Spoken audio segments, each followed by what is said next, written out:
He's got a great documentary out on HBO. He is one of the youngest mayors in the country. And I'm telling you, when I said I was excited to have this opportunity to talk to the millennial mayor, Michael Tubbs of Stockton. There we go. There we go. Welcome to the show.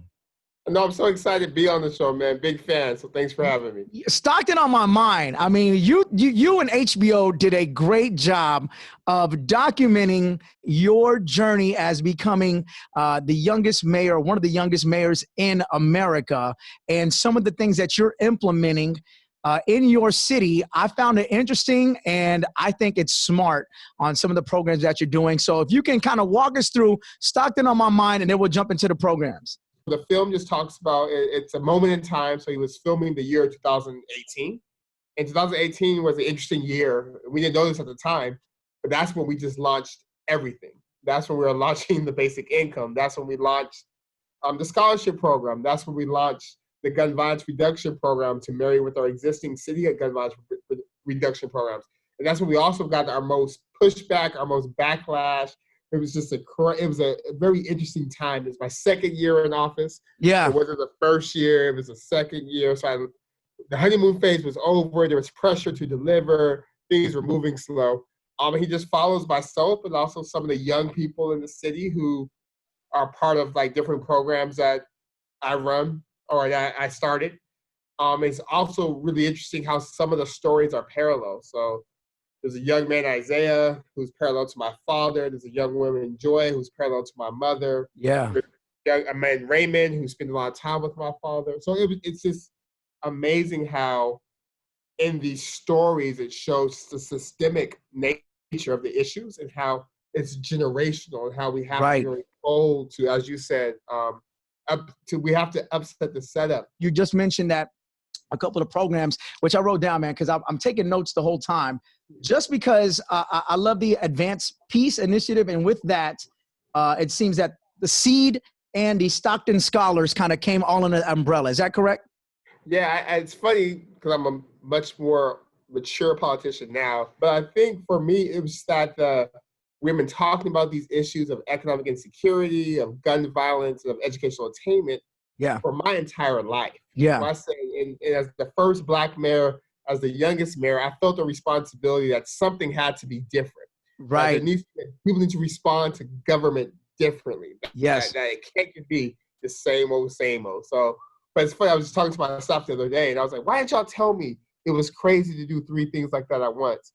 And they said we did, you just weren't listening. Nevertheless, I mean, the programs are awesome. I want to talk about Stockton Scholars, because I think if a lot of other cities were given the opportunity to give back to their students, so that way they could pay it forward, they can come back to the city and reinvest. And that's one thing I think as mayor of Phoenix, I would like to show more initiative and innovation within our own community. Let them go do whatever they got to do, but bring it back home, man. Let's use some of our own minds here. I love that. Explain that, please. We started with a $20 million gift from Evan Spiegel from SNAP. And with that, we were able to guarantee for the next decade, every single student who graduates from our largest school district, a 4-year, 2-year, or trade school scholarship. And the idea was that we know that, particularly in Stockton, a lot of our best and brightest, they leave and don't come back because they don't have a strong sense of allegiance to the city. They may have, like I have, an adversarial relationship to the city where I'm proud to be from there, but I got to go somewhere else to be successful. Right. So we thought by showing that, no, we're not just going to tell you to do your homework. We're not just going to tell you to go to school. I'm saying if you do everything right, there is guaranteed money for you. Match me, make me spend it. And I think my hope is that the students feel so guilty that, damn, I got to go back for a little bit. I got to pay this money off because they really just gave it to me with no strings attached. But I think more importantly, it was important for me to signal to all of our students, and not just the straight A students, but the C students, the B, C students, the students who want to go to trade school, that no, we believe in you. We believe in you so much. We have money that we could have used for anything. And we said, no, we're going to earmark this money for your education. I got my associates first, then I went on to University of Houston, but I always got that 2-year degree because I wasn't sure if I was going to go for 4 years, right? And I think that's smart to do, whether it's a 2-year, a 4-year, even a trade school, because you're seeing a lot more people that may feel comfortable in a trade school. I don't think a 4-year college, a university is for everyone. So I think when we want to put people automatically that, oh, this is going to a university, I think we sometimes disservice the kids that may not want that 4-year experience, but just an associate's or a certificate of something, man.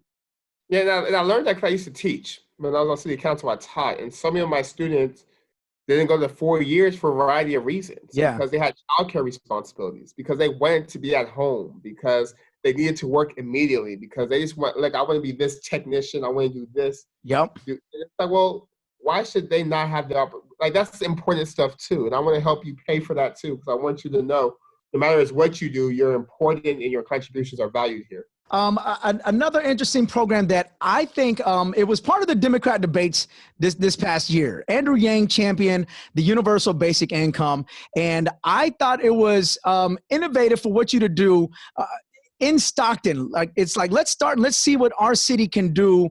And if you can explain the program, because I already know there's people listening right now, like, universal basic income, I'm already against it. I don't want to hear any more about it. But I think the way that you're kind of implementing it here, and then obviously you're still collecting data on that, but what have you seen so far with implementing that in your city, and how did it come about? Yeah, so it really came about, we actually were having, Andrew's a friend, and we were having this conversation even before Andrew announced he was running. I was approached by Natalie Foster from the Economic Security Project. She talked about they were looking for a city to do a basic income in. And at that time, literally a week before, I had told my staff to research ways to end poverty, and they came back with a basic income. So they were already doing research on that, unbeknownst to this conversation I was going to have. Yeah. And then afterwards, so when I met Natalie, I said, you know what? We're actually have a task force in Stockton looking at basic income. And she was like, really? And then we spent time together and realized that the way we were framing it was aligned, and that it's not about people are hopeless and there's not going to be any work and we have to give people. That's not the frame. The frame is that today people are working, work isn't paying, so we do need to raise wages. But there's also people doing work that isn't compensated, particularly women who do caregiving and domestic labor, or students, or artists, or creatives, etc. Right. And that it's part of the, like Thomas Paine was talking about this in the late 1700s. And it's something that we can afford to do, and we do it all the time for rich people. We give rich people basic income through tax cuts, through offshore accounts, through bailouts when there's recessions, like every single time, like trillions and trillions of dollars. And that the really way to fix our economy is to invest in the people who make the economy work. Right. On us. So since February of 19, we've been giving folks $500 a month, and folks that represent the city. So there's people who make over 70K, people who make less than 20, people who are working, people who aren't, people are retired, people who are Black, white, Latino, Asian. Majority of the recipients are women, which is interesting because we didn't give it to names, we sent it to addresses. It was kind of random, right? Like it was just like, hey, random. Yeah. But the woman checked that mail and said, no, listen, this is money. We're not going to play with this. I got this. Yeah. I think that's also why the data looks really good in terms of how the money's being spent.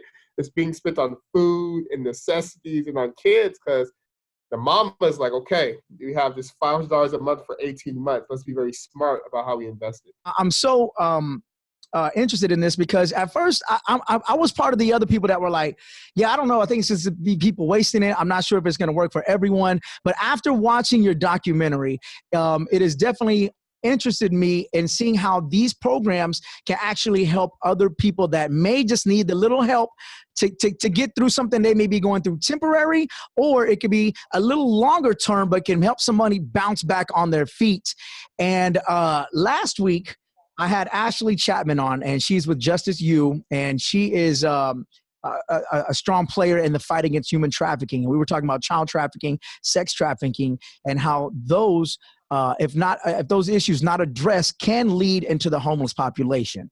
And I want to kind of take with what you're doing with UBI and the homeless population, because let's just say in Phoenix, there's a huge homeless population problem.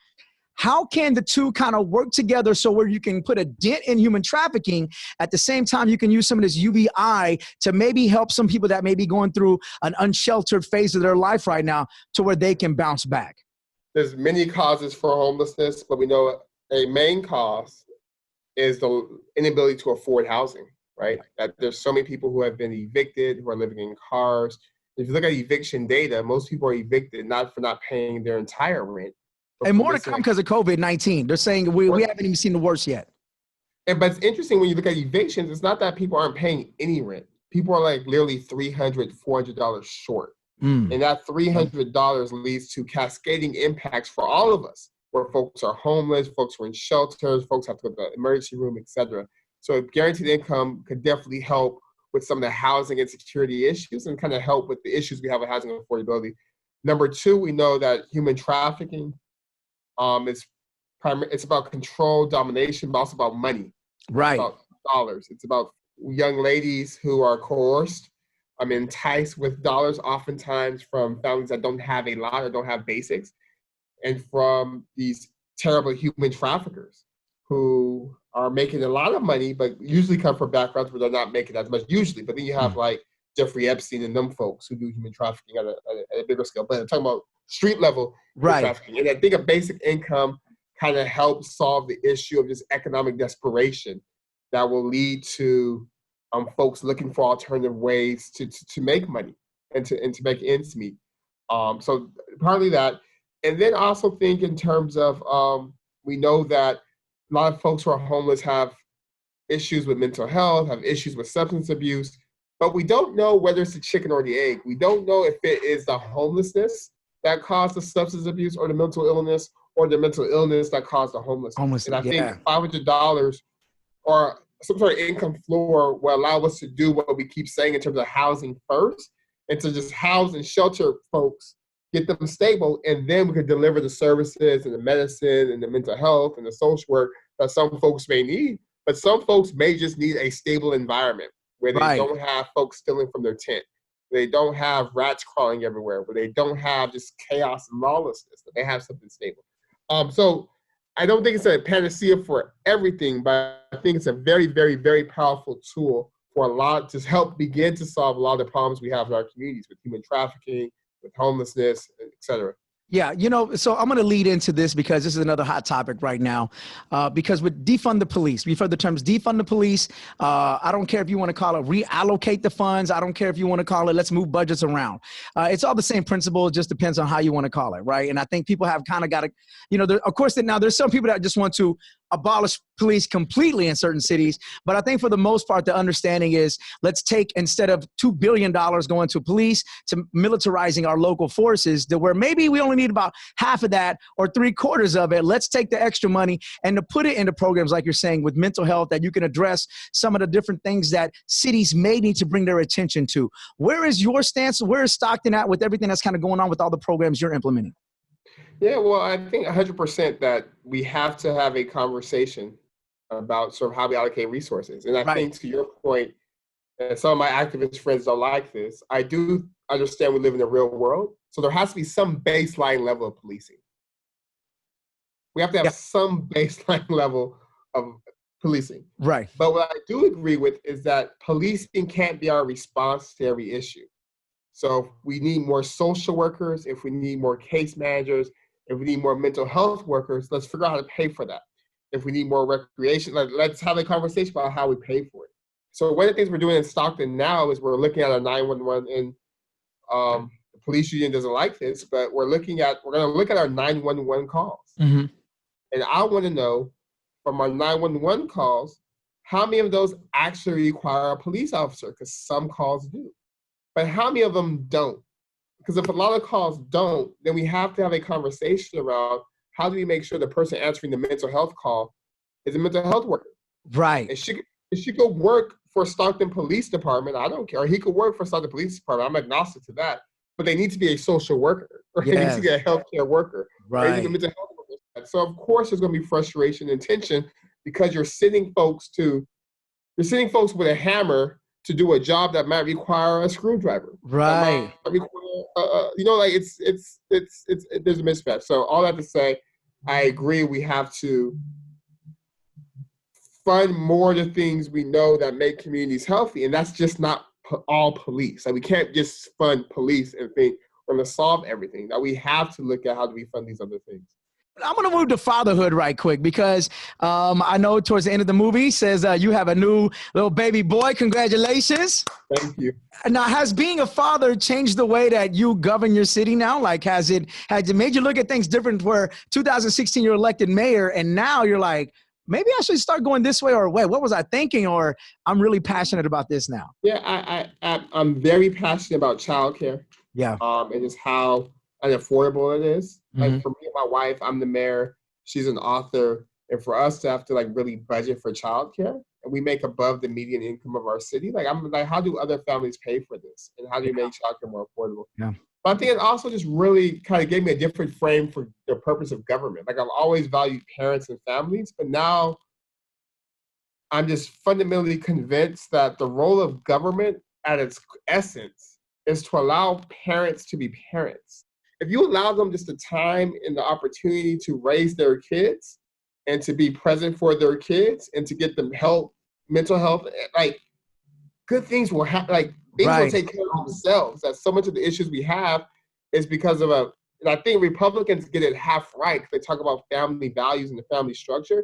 But what they get wrong is the way that government policies make it hard for people to be parents into family. And that's why there's issues. Like, yes, the family structure and how it's structured, no matter how it's structured, is important.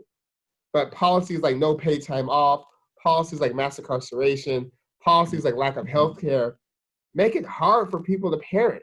And that causes a lot of the issues we have, I think. Yeah, no, see, so I'm independent. I've been independent probably for 10 years. And so I can say I can equally praise both sides, or everybody can get it. You know what I mean? That's just the way I feel about it. And I think you are right. Like, if anything, I leaned libertarian at one point in my life because I was like, I believe smaller government, like, let us do what we got to do. Let business flourish, small business, big business, create opportunities, and then take care of basic needs that people need to be a human in the United States of America, to function as a citizen. So whether it's healthcare, whether it's certain things that, you need to function every day. But I do believe in, like you just said, let parents be parents to their children. You got to figure it out. And there are some things that I think every team together can kind of put, I call it common sense politics. And that's common sense policy. And that's what I want to do for Phoenix as well. I think it's time for us to move in that direction to where I don't hate you just because of a party affiliation, and I don't love you just because you're affiliated with a party. You know what I mean? I think it's time we start looking at things to really build the family back up in America, because it does seem whether this organization, this person's in power or whatever it may be, it's kind of taking the family apart. And now that I think you're a dad, and I know it's changed me as well, is that you see that the family dynamic and the structure, like you said, I don't care if it's two moms, if it's two dads, if it's the traditional family structure, but there's got to be that structure to help raise our kids to be the best that they can be for this country and our cities. Kids need parents, man. Kids need parents, and parents need the time and the resources to parent, because I tell people all the time, I spend a lot of time on Zoom being mayor, but in the 3 hours at the end of the day before he goes to sleep, I get to speak with my son. That's some of the hardest work I do all day. Yeah. Yeah. Trust me, man. Trust me. It only gets more entertaining once they pass one, man. Once they pass one. Well, look, the documentary is on HBO. It's called Stockton On My Mind, a great story from your childhood to your father's story to so many friends like we addressed earlier, and just to see how it all comes together and what just one wonderful piece. I recommend everybody stream it right now on HBO. The Millennial Mayor, Michael Tubbs. I hope we have more conversation in the future to come, man. Thank you so much for joining us today. All right, thank you.